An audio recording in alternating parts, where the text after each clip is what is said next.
તે તમે શાંતિથી સાંભળજો. આપણા વાતાવરણમાં 78% નાઇટ્રોજન છે. ભૂમિમાં નાઇટ્રોજનનું સંયોજન બે રીતે થાય છે, એક વીજળીના ચમકારાથી અને બેક્ટેરિયાથી. તો આ વાતાવરણ નાઇટ્રોજન છે. તો વીજળીના ચમકારા થાય ત્યારે ડાયરેક્ટ ભૂમિના નાઇટ્રોજનમાં સંયોજનો થાય છે. બીજી રીત, નાઇટ્રોજન સ્થાપક બેક્ટેરિયા નીલ રહિત દ્વારા વાતાવરણીય નાઇટ્રોજનમાં સ્થાપન થાય છે. ત્યારબાદ બેક્ટેરિયા દ્વારા સ્થાપિત નાઇટ્રોજનયુક્ત ક્ષારોમાં રૂપાંતર અને પછી ભૂમિમાં નાઇટ્રોજનનું સંયોજન થાય છે.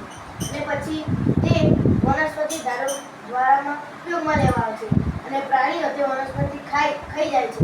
અને ત્યારબાદ પ્રાણીઓ મરી જાય ત્યારે મૃતદેહ અને ઉત્સર્જન દ્વારા નાઇટ્રોજનયુક્ત કચરો ભૂમિ નાઇટ્રોજન સંયોજનમાં આવે છે. ત્યારબાદ જમીનમાં આવ્યા પછી તે બેક્ટેરિયા નાઇટ્રોજનયુક્ત સંયોજનને નાઇટ્રોજન વાયુમાં ફેરવે છે અને ફરીથી વાતાવરણ નાઇટ્રોજનમાં આવે છે. આ રીતે નાઇટ્રોજન ચક્ર ચાલે છે.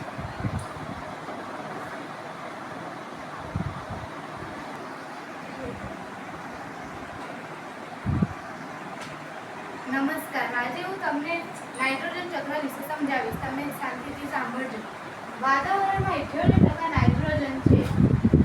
ભૂમિમાં નાઇટ્રોજનના સંયોજનો. વાતાવરણીય નાઇટ્રોજન બે પ્રકારના હોય છે. વાતાવરણીય ચમકારાથી ભૂમિમાં નાઇટ્રોજન સંયોજનો થાય છે અને બીજી રીત, નાઇટ્રોજન સ્થાપન બેક્ટેરિયા નીલહરિત લીલ દ્વારા વાતાવરણીય સંયોજનો સ્થાપન કરે છે.